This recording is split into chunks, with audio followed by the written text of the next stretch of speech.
right, we're live. Okay, so today I'm going to be going over vegan gains reacting to Cosmic Skeptic, his recent AMA. All right, let's get into it. One sec.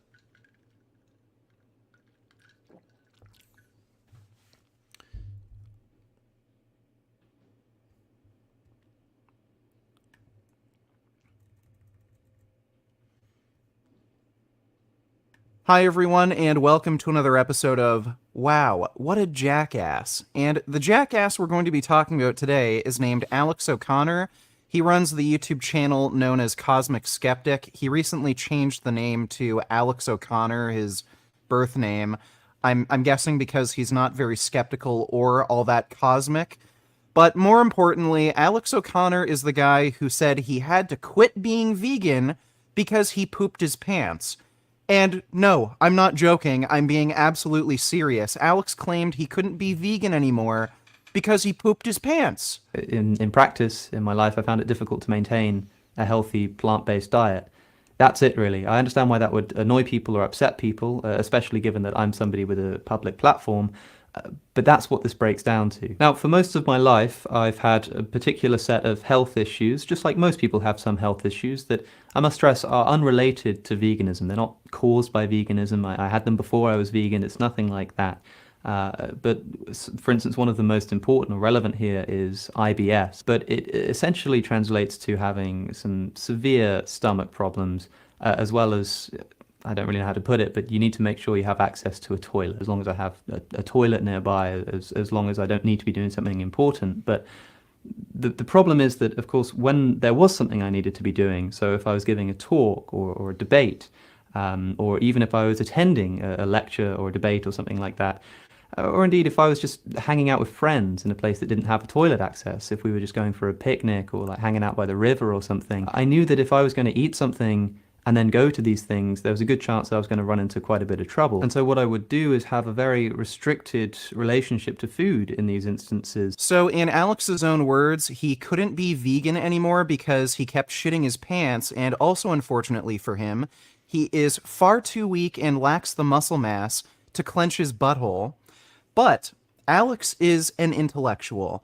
He is a graduate of philosophy from Oxford University, and for the past year, he has been thinking long and hard about shitting his pants, and also veganism. Just the other day, he uploaded a video about his new updated thoughts on veganism. But before we get into that, I have a question for you, Alex. Can you name the trait that is lacking in animals that, if also lacking in human beings, would justify killing and eating human beings so that you don't shit your pants? I don't know how you can justify murdering innocent animals just so you don't shit your pants. You wouldn't kill and eat me, would you? Do you want to fight me to the death in a cage match? I'm sure in that circumstance, if you could either choose between shitting your pants and fighting me to the death, you'd happily shit your pants because you're even too chicken shit to debate me. I've tried to reach out to you multiple times to have a debate on this topic, and I still haven't heard a peep from you. Like, this is a guy who claims to be an intellectual, who's a philosophy graduate from Oxford, and you're too much of a chicken shit to debate me on these topics that you seem to care about, like veganism. Did you actually get that degree, or did they just gift it to you because they were sick of you just shitting all over the school? Well, anyway, here's the intellectual juggernaut that is Alex O'Connor talking about his new updated thoughts on veganism. In terms of philosophy, nothing that I've said about factory farming has changed. Factory farming is still a moral abomination. However, the thing that has changed is, I suppose, my approach to solving the problem. This is what I spoke about on trigonometry, where my approach has shifted from a sort of individual boycott approach to a top-down legislation and industry reform type approach. To hear more about that in a discussion with the trigonometry boys, then I'll put a link to that in the description. So there's that, but factory farming is still a moral abomination. Okay, so I don't know why he mentioned factory farming specifically. No matter what method of farming practices are used, you're still murdering the animal. Murder is just wrong, period, whether it's on a factory farming system or a grass-fed free-range system. They all end up in the same place. They all end up in a slaughterhouse. So I don't know why he would say factory farming specifically is bad when all forms of animal agriculture are terrible. Like, Alex, as far as I can tell, you haven't been factory farmed. Is it okay for me to kill you? Oh, by the way, you know what? Okay. So we tend to focus on things that are most important to us. I mean, it really doesn't matter what we're talking about, whether we're talking about morals or our favorite movies. We focus on what's most important. It's why when we talk about horrible atrocities, one of the first things that ever gets mentioned is the Holocaust and 6 million Jews. When we talk about issues somewhere, like if you live in a country and you're talking about issues that need to change, or if you're talking about another country and those issues, you talk about the things that are most drastic. Like oftentimes when people talk about the Middle East or Africa, one big issue that comes up a lot is female circumcision. That doesn't mean that it's okay to force women to cover their faces because, certain countries want to do that. It just means that having your genitals cut up is a little worse than covering your face. Now, both of those things are bad, and we can talk about both of those things. But when it comes to animals, if you are going to have animals truly roaming around on grassland, having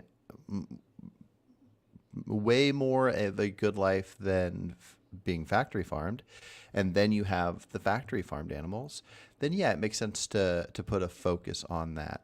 Also, it's just, if somebody is on the fence of it mattering or not, speaking of fences, I kind of go back and forth. I don't think an animal should be trapped in a cage of any kind. I don't think we should own pets, anything like that. But somebody brought a question to me of, if we fenced in animals to protect them, would that be okay? And it was the first time I separated the idea from fencing them in to then act upon them as we will. So whether it's fencing a dog in your house and then getting the joy from that dog, and you're not necessarily focused on having the dog there to protect it or anything. It was kind of created for you.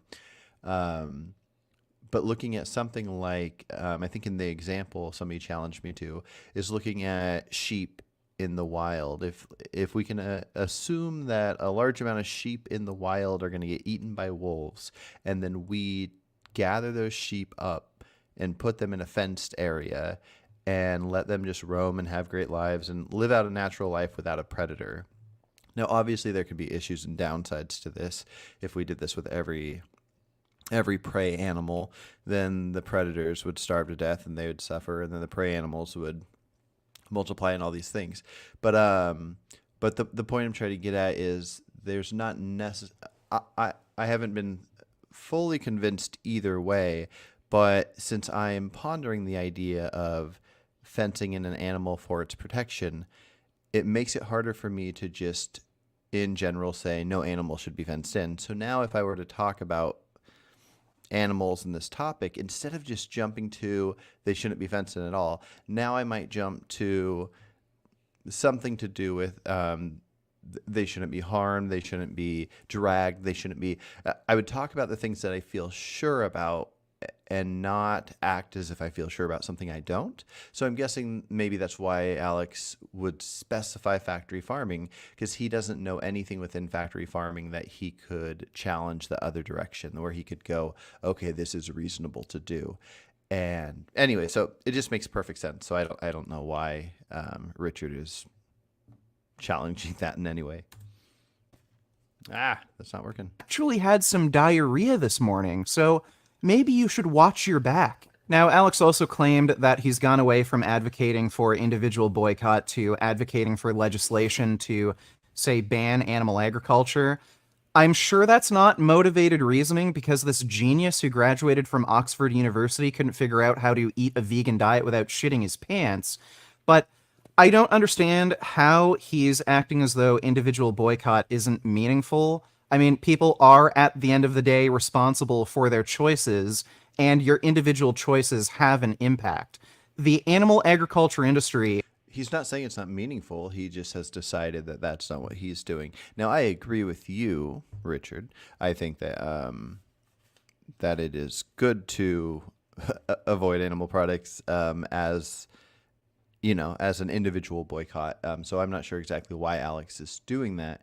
But as far as his diet goes, I do want to point out that I do wish we had a little more information. Now, nobody owes us any information. If somebody wants to be on YouTube or wherever they're at, they give whatever the information they give. But in this case, since he has talked about it a handful of times and he hasn't explained it thoroughly, I would like to know a little more. Like, I would like to know how vegan he is. Now that might sound strange. Somebody would say you can't be somewhat vegan or whatever. I disagree, but mostly what I mean is if somebody was vegan and then when they decide to not be vegan anymore, they just go back to whatever they were doing, just eating whatever foods. If they eat unhealthy foods or eating unhealthy animal products or eating however much they want, there's going to be a big difference. There must be between that and being a person that eats like your average person eats, then going vegan, and then deciding that for whatever reason you're going to add animal products back in.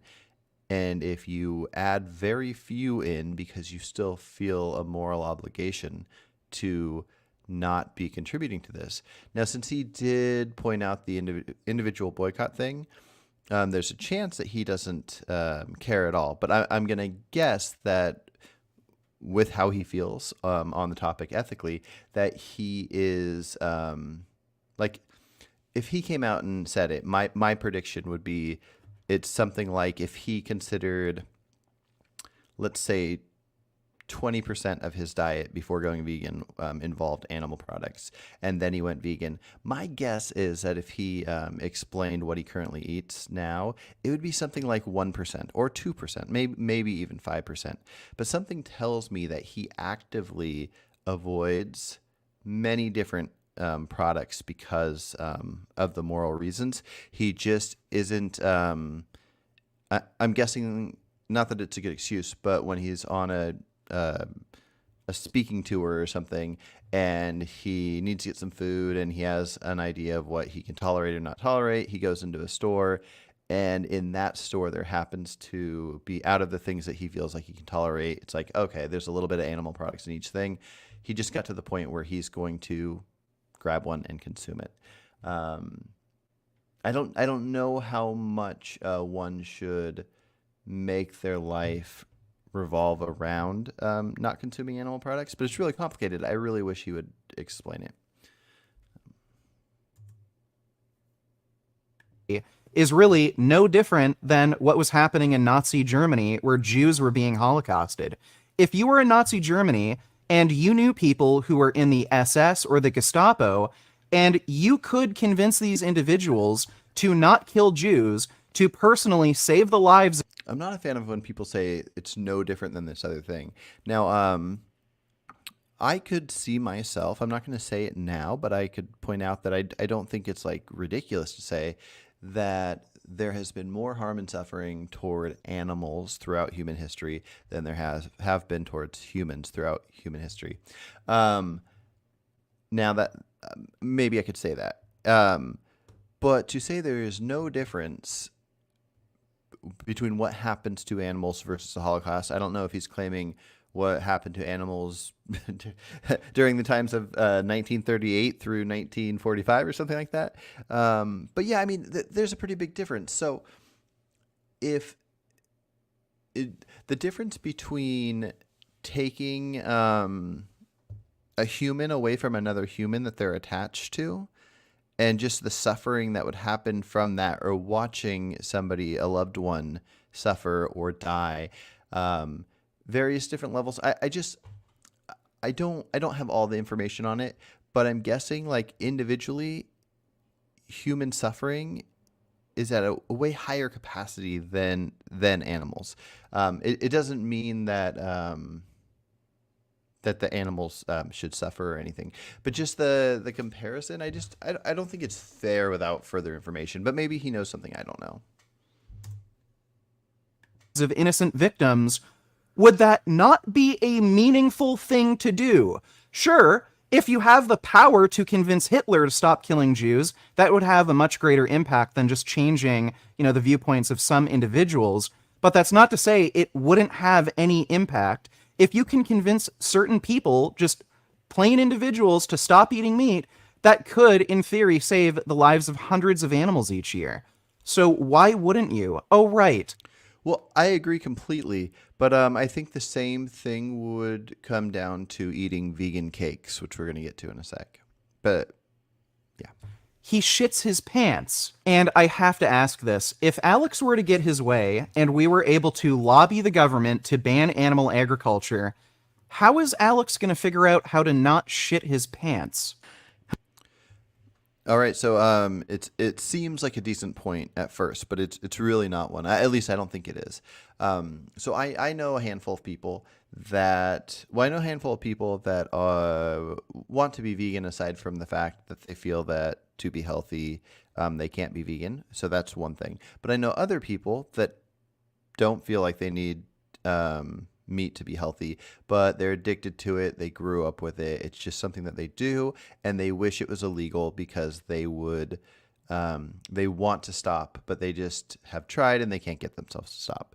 So considering that type of person can exist, it makes perfect sense that Alex, who feels that for practical reasons it's just not working out for him to be vegan, that if it became illegal to eat animals, he might feel great about that and go like, this is good. This is what should be here. And then now I'm going to figure out to the best of my ability how to live in this case. And so if that means he has to not go on speaking tours, then fine. If that means he's not going to have late night hangouts with his friends, if that affects it or whatever. I don't know the details. I don't know much about IBS. I don't know much about any of these different things. But a lot of people have sucky issues. And when you're put in certain situations, you figure out how to deal with it. I'm sure if a law changed right now that drastically affected most people, whether it was a good or bad law, it wouldn't matter. We would adapt to that law. And so in this case, it's a law that he's claiming he wants to take place. And then once it takes place, he would just be forced to adapt to it. There's probably a good amount of things that we do that we shouldn't do. And if a law went in place, we would just adapt to it. I know people that really like straws for drinking coffee, but as soon as a coffee shop stops having straws, then they just sip it instead of drink it from the straw. I like to drink from this cup. I don't like to waste too much plastic, but every once in a while I'll be stuck in a situation where I'll get a plastic cup at a Starbucks or something getting coffee, and I wouldn't be against it going into law that, I'm not making any claim about plastic, but let's assume that it became reasonable to put it into law that plastic cups can't be used anymore. I would be fine with that, especially if I was convinced of it. I feel like I could easily be convinced of it, and I'd be fine with that taking place. And with the knowledge of, say, that taking place in 2 years, if it was like a law in advance, that kind of thing happens quite a bit. That wouldn't mean that I would be against going and getting a plastic cup from a Starbucks a month from now. It's just a thing I'd prefer not to do. I'm fine with the law coming in place, and once it's there, I adjust to it. I'm not saying what he's doing he should do, but again, this comes down to the same thing with the vegan cake situation, which we're going to find out in a second, and I'll react a little more to that at that point.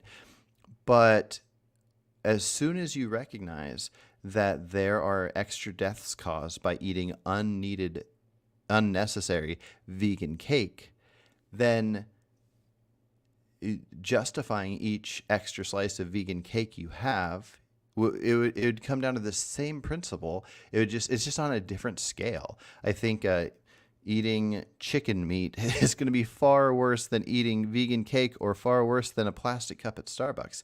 But there's still all these things.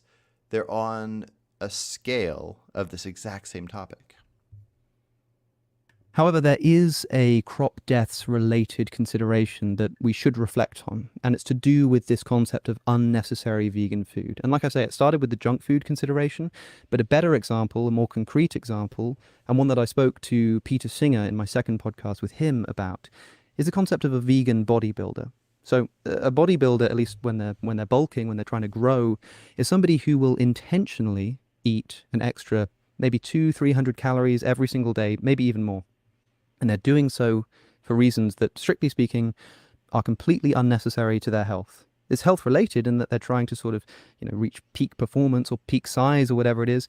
But you don't need to grow to remain healthy. You can eat your maintenance calories for the rest of your life and be perfectly fine and thrive indeed.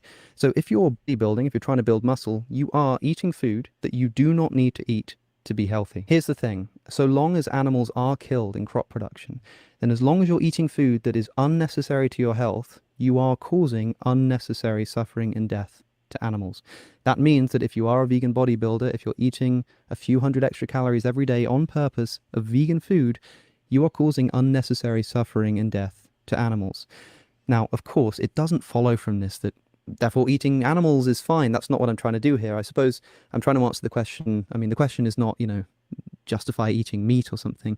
The question is, has anything about your approach changed? Okay, so there are some problems with this critique that we're going to go over, and it makes three basic assumptions. The first assumption being that we are going by the Vegan Society's definition of veganism, that we are utilitarians, and that plant agriculture causes more animal deaths than would otherwise occur, say, in nature. So the Vegan Society's definition of... Okay.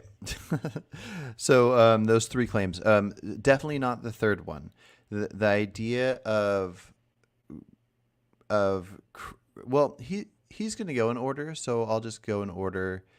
Yes, it's definitely going by the Vegan Society definition, and so depending on your definition would change how you feel about what his claim is. Most vegans I know, even the ones that go by the Vegan Society definition, will say that if they are on an island and they are starving to death, they would kill an animal and eat it. And so when it comes to what Alex is saying about necessary, what does necessary mean? How much health is involved? If somebody was pretty sure they were going to die and they would eat something to survive, sure, that definitely sounds like necessary to me. But if we're deciding if you're going to kill something to eat it to survive because you know that you otherwise will be dead, then how far do you take that? Well, if being at best health means that you're 100% alive, and the second you die, 100% alive, and then the second you die, you're 0% alive, then let's say 1% is where you go, I'm about to die, so I'm going to kill this animal to survive, so to keep me at 1%. What's 2% and what's 3%? How much health do you have to be at to decide that it's not necessary anymore? Like, so with what Alex is talking about, if you don't need these excess calories to be healthy, and so let's say that he's right and you're at 100%, then if you went down 5% from that, 5% of health, then would that, because you're still surviving, you don't need to consume something, therefore it's not necessary? So anyways, it's just way more complicated than that. But here we go. Veganism is the one that uses this phrasing of reducing animal suffering, death, exploitation as much as possible. I don't go by that definition of veganism. Many other vegans don't. The definition that I go by is that veganism is a philosophical belief and ethical practice that grants animals the same rights that would be granted to trait equalized human beings. So basically, in the same context that you would grant humans rights, you would also grant animals the same rights. So this isn't a utilitarian ethic where we're trying to reduce, say, suffering and death as much as possible and maximize utility or well-being. This is a deontological belief where we believe certain individuals should be granted rights, and those rights should be... When you say this is, what do you mean? This is as in you're referring to your definition of veganism that you say some people use? That must be what you mean, but you're wording it in a strange way, and that's the problem with some words and people meaning different things by it, because some people would want to go the utilitarian route. Now, I don't think Alex necessarily is. I think even if he is himself, what he's referring to is actually referring to the vegan society definition. So I don't think you need to add in the utilitarian element. I believe the wording of the vegan society definition kind of does that on its own. Protected. So in the case of crop deaths where there are animals that are, say, invading onto a farm field and some of them incidentally get killed by mechanized equipment or are being killed by pesticides, if these were, say, mentally disabled human beings that were living on these fields or destroying crops, we'd also be fine with killing these mentally disabled human beings. So I don't think that's true. I think it would depend on so many elements. You would have to create the perfect vacuum to say that's true. Because if every cropland had one mentally disabled human being going to it every year, so once a year, one going to it and eating some of the crops, which I'm guessing that actually, minus the mentally disabled part, the part actually happens all the time. People going on to cropland and eating crops. The police get called, and depending on how stable the person is, they would go to jail and get released. I don't know how unstable you'd have to be put in like a mental hospital or something. But so far, we don't have anything in place where if somebody was unstable to a certain level, they would just be taken out. But better yet, we don't have it to where it would make any sense to assume that the farm would let you poison the mentally disabled person. And I just don't think that's how we would act. But even in this world of people like us that care about animals to the point where we won't consume them at all, even if we like the taste pleasure of it, we don't bat an eye at how many rats and mice get poisoned.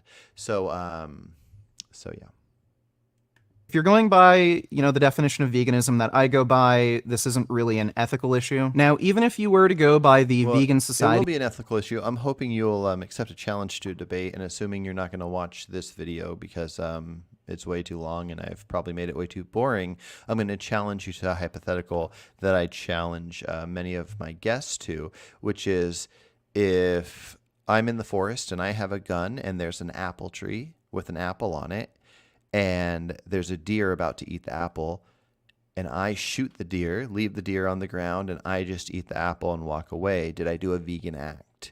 And if the right answer you should say, well, I don't know what the right answer you should say is, but no matter what you say, it won't work, because if you say that's not a vegan act, then I'll point out that's exactly what's happening with poisoning rats. There is almost no difference. And it's easier to notice when you say, okay, well, what if I knew deer were going to come and eat this apple from the tree? Instead of having a gun, I just put down this stuff that is poison, and it attracts deer to it, and I'm going to put it right by the apple tree so it'll eat that instead of the apple and then fall over and die.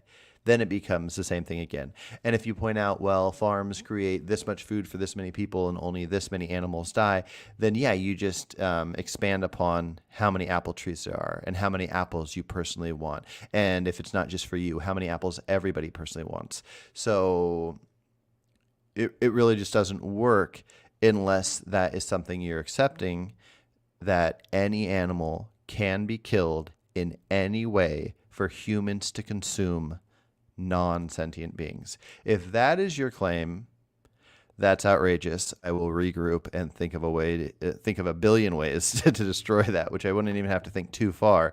But I hope that's not your claim. I hope your claim isn't that it would be okay to just take a machine gun and murder 1 million cows and chickens and pigs because they were in the way of your apple. And so the same thing when you move it to scale, it doesn't matter. It just becomes more or less acceptable. I eat food right now that involves crop deaths because I don't have much of any other choice. But at the same time, I'm not pretending like that's not a problem. I think we should all talk about that and make that problem worked on. Definition of veganism, and even if you were a utilitarian, this still isn't a good critique because, again, it assumes that more animals are dying due to plant agriculture than would otherwise occur in the wilderness. Now, I don't know if you've ever been outside before, Alex. You do look like you could be one of those kids that have been locked in the basement all your life by your parents because you're an embarrassment. You do shit your pants after all. But if you were to go outside, you would notice that the wilderness is not a very hospitable place. Animals kill and eat each other for survival. They fight over resources. A lot of animals can't get enough food or nutrition and they starve to death. The weather is inhospitable. There's hot and cold seasons, rainy and dry seasons. So I don't know why you would assume more animals die on, say, a square mile of farmland where corn is being harvested versus a square mile of wilderness.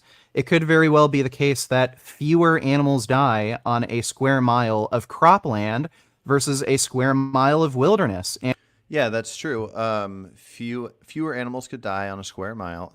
I'm not sure what the square mile is. Well, yeah, let's just go with it. A square mile of cropland versus a square mile of wilderness.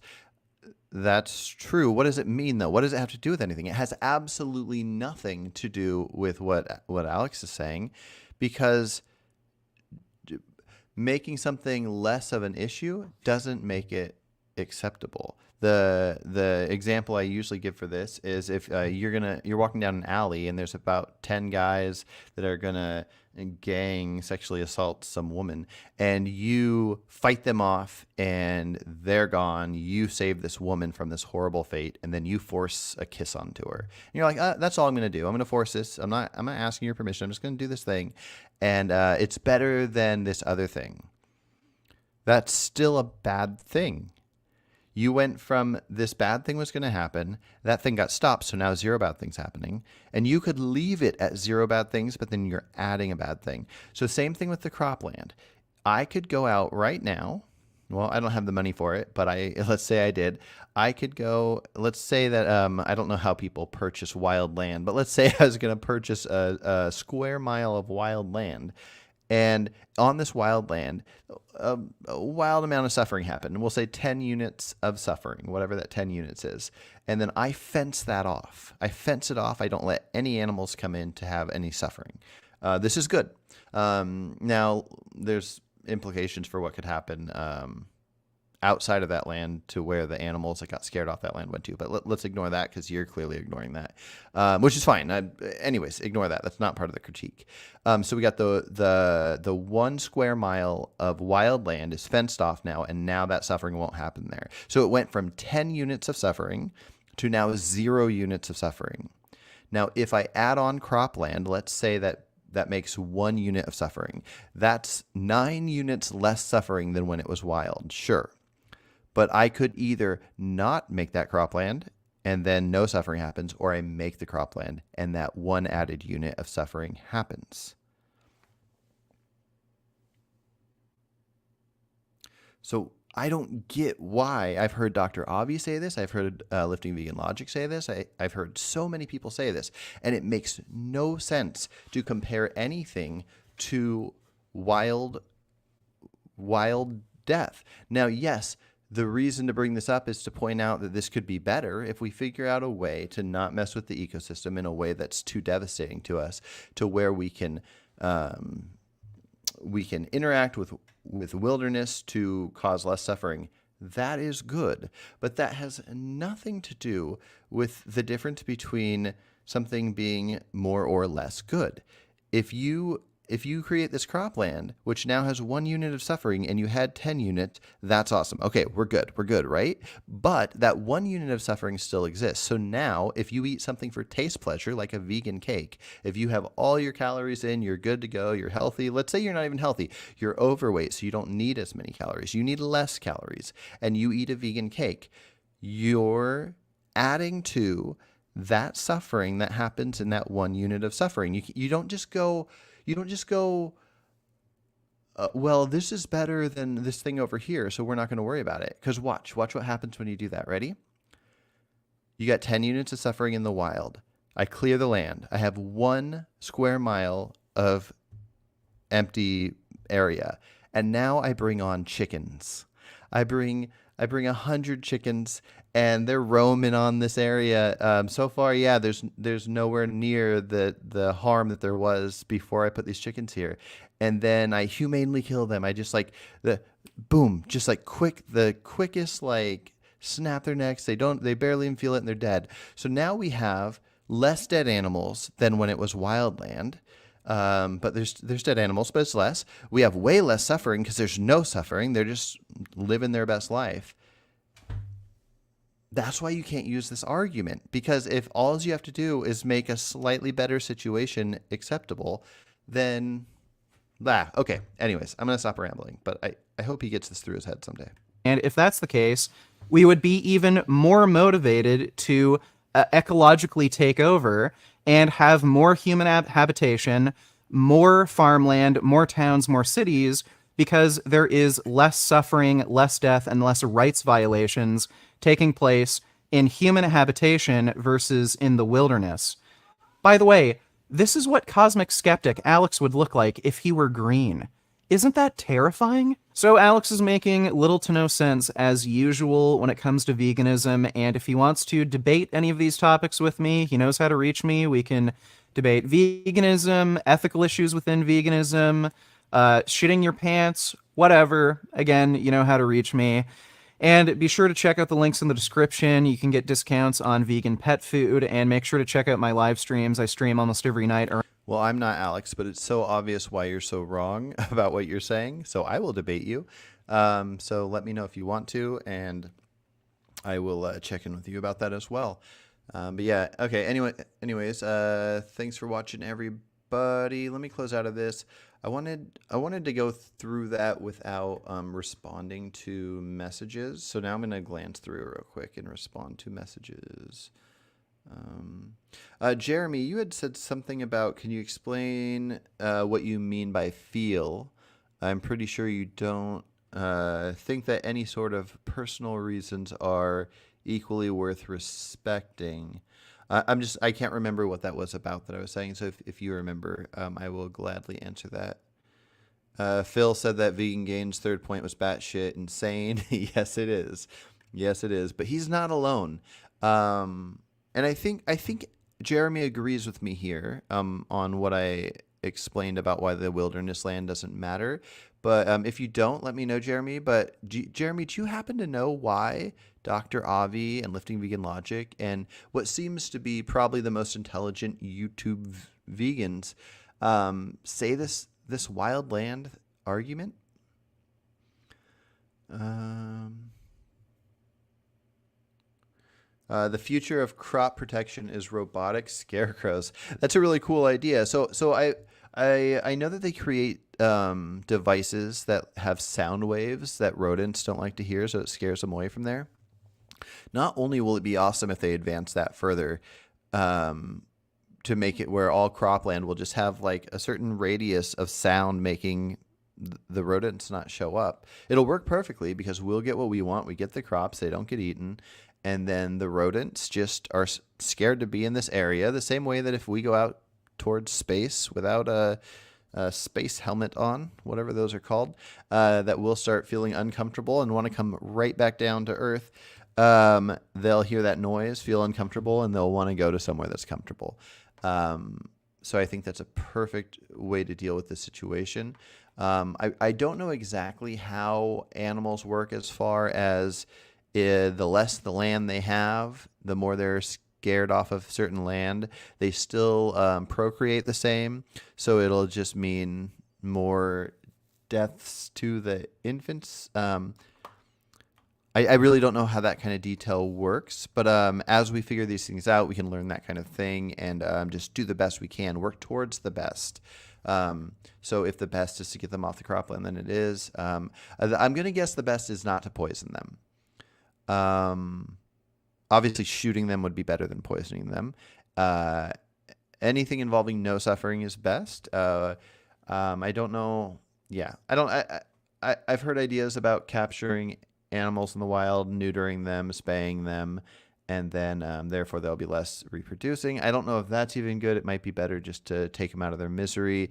The difference between humans and other animals seems to drastically be involving like empathy and critical thinking and that kind of thing. And so taking an animal that so much of its life is based on instinct and stuff like mating, and removing that, I really don't know. I'm just speculating right now. That there'd be a pretty big issue there. So I'm not in favor of the spaying and neutering of wild animals. But yeah, I don't know the right approach, but it's something we should definitely work towards. But the robot scarecrow thing's a cool idea. Not only do you have this, with AI, you could have a robot scarecrow that hopefully won't turn into a Terminator situation, but be able to recognize animals and move towards them and do different things. But also that sound effect I was referring to could come out of that robot scarecrow. But yeah, that sounds pretty cool. Okay. Me when I hit my neighbor's dog with my car.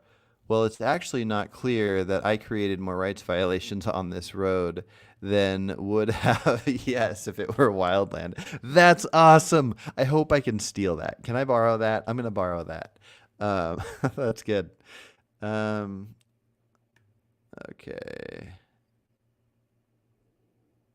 Let's see. I was late to the stream. Give vegan gains for a second time would be interesting. Yeah, I've actually debated him 2 times, 3 different topics. First time was just, I shouldn't have done it because I didn't explain myself too well, and I kind of want to redo the first part of my first debate with him on Name the Trait. But aside from that, the first time was just on activism and how it should go. The second time I talked to him, it was 2 debates in one about if it'd be better to execute all pets versus doing what we're currently doing. And then the second half of it was on predator culling. And you can find those on my channel. Probably the easiest way is to sort by popular, and then they're all near the top. Reference feeling. In reference to people feeling that certain things will impact their health. Oh, what I meant by feeling in that sense is we kind of have to go by what we can be convinced of, right? Like with health, nobody has perfect knowledge of what the perfect human diet should be. Now, with most animals, we can figure out somewhat of a diet for them, which is why, like, if an elephant is in a zoo, we don't find what we can process that they'll like and give them that. I mean, in some cases, some animals, they probably do something like that. But for the most part, we probably find what an elephant natural diet is and then give it to them in the zoo. Not that I'm saying they should be in the zoo, but if you go out and you observe all animals, some animals will just eat, like lions. I'm sure they eat wildebeest, gazelle, zebra. I'm not sure if there are certain types of animals they will eat and other types they won't, but they eat meat. And then you have dogs that will eat meat and a variety of non-meats, but then a bear, it'll eat meats and berries and a few things, but I'm guessing its range isn't the same as a dog's range. And so everything will have its different things. And so with humans, there's probably a basic idea for if you went back before we figured out how to process food in much of any way. I mean, process is complicated because doing anything to get to your food other than just eating it, a deer's just eating what we might call weeds, just whatever's growing out of the ground. Anything past that you might call processing, like where a chimp will take a nut and a rock and they'll break it open. I wouldn't think of that as processing, but you have your different scales of processing. But if you go back before any processing, just the earliest hominids, you'll probably get a basic idea for what humans would consume when they were just consuming stuff from the land. That doesn't mean that's ideal for health. It's probably something like ideal for health, but we can do studies and find out that processing some things and adding it to things can make it even healthier. Fermenting, for an example, or cooking, like lentils and beans and stuff like that. If it ends up being healthier, it doesn't matter if it's natural or not. But anyways, there's a lot of argument on what's healthy or not healthy. So when I said feel in that case, I guess I just meant convinced of, feeling sure of. If he feels that's a healthy thing, I really just mean he's convinced. I should have used a better word. I guess you're just being polite. I'd consider reasonable effects on people's individual health, but not how they report feeling. Yeah. No, that's a good point. Now it's complicated because somebody's numbers could show up perfectly, but they could truly, honestly be feeling like sharp stomach pains, and a doctor might not be able to figure out what that pain is. And I don't think that feeling would mean like, okay, it's justifiable to do this thing. But what does justifiable mean in this case? If they figure out that they do this act that makes their stomach not hurt anymore, but then their numbers stay the same, it's just complicated. I don't know the right answer to it, but there are certain things that might make us feel better, truly feel better, based on different things, mostly dopamine and serotonin. They might make us feel better that could be wrong. Like a psychopath serial killer might feel better when they kill somebody, but it doesn't mean that we shouldn't make that illegal. We should definitely make that illegal. So yeah, feeling isn't everything, but yeah. Anyways, I mostly meant being convinced. RC's here. Hey, I miss you, man. We should talk someday. Do we uproot the trees for this? Uproot the trees. Sorry, I'm going back and looking through stuff. So this is 5 minutes ago. But if this was for the cropland thing, yeah, and I don't. Anyways, yeah, I'm not sure exactly what that's about. Yeah, RC, send me an email. We'll set something up. Higher choice. In any case, Alex is well aware of wildland versus developed land considerations. He talked to Hancock a lot about it. Ridiculous for vegan gains to think that was a gotcha. Yeah, definitely. Michael says, I think the reason Avi and LVL bring up agnostic about death and rights violations on wildland versus cropland is to counter the consequentialist argument that vegans are causing harm, death rates. Vegans are causing, yeah, but I think they still are. Again, if you prevent this harm, and then you don't have to take any action, and that harm stays prevented. You fence it up, the harm stops. You keep it fenced, the harm does not continue. As soon as you add harm, even if it's less, you are still causing harm. Now, yes, in a numbers approach, you are doing better, which is good. I'm not anti-numbers here. This is good. I would much rather somebody save somebody from a 10-person gang sexual assault and then force a kiss on them than the person be gang sexually assaulted by 10 people. It just doesn't change if it's right or wrong. Not that I'm saying you're saying that, Michael. I'm just pointing out. You're probably right. That's probably why they're saying it. But vegans are causing harm, death, rights. I would say that even with that argument, they still are.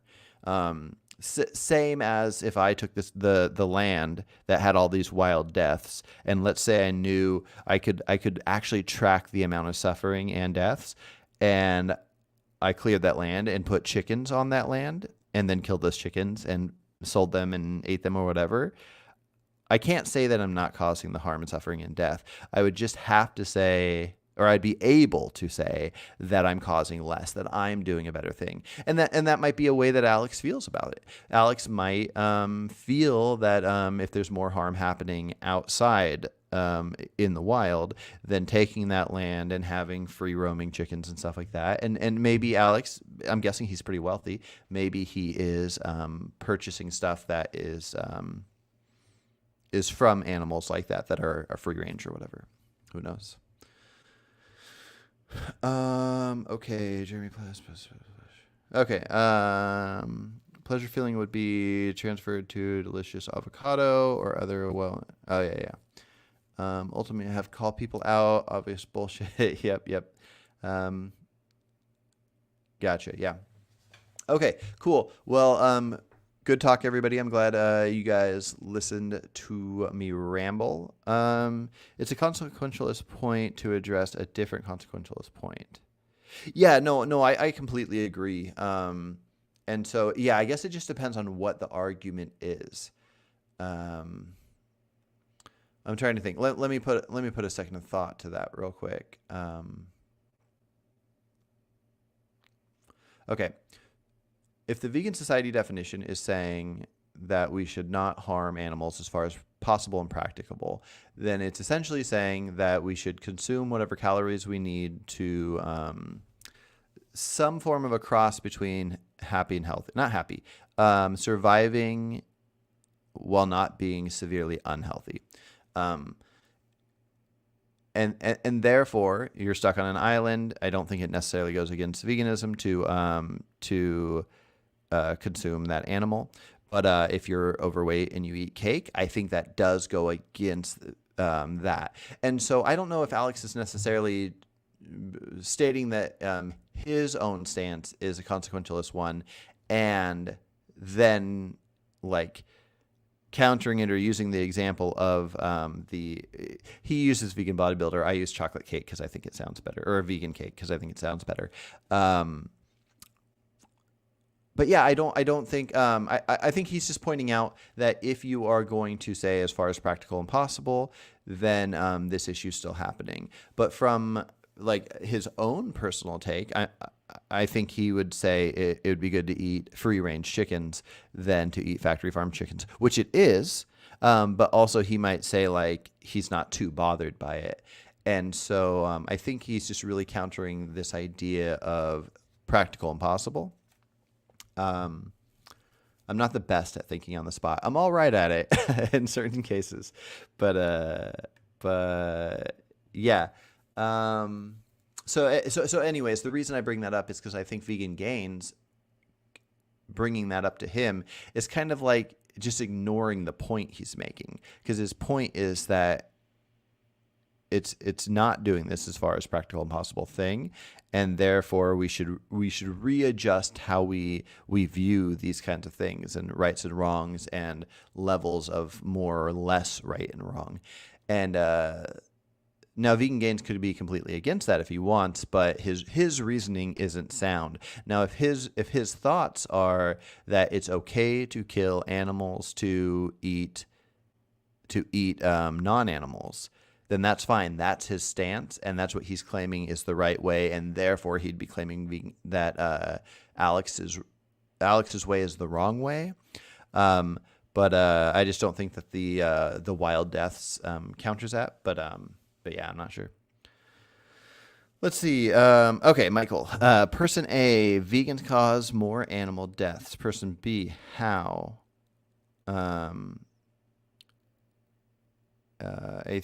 Let's see.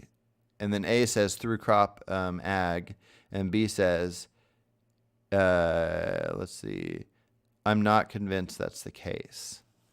Yeah, no, I completely agree. That's the perfect case to use it when it comes to cause more.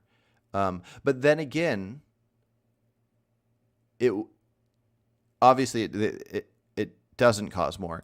But what makes that interesting, the reason I think that argument is really bad is what I said about the chickens earlier. If the vegan excuse for the crop deaths is that it's less than the wildland, then the same excuse would go for clearing the wildland and putting chickens on there, especially if you don't make the chicken suffer whatsoever.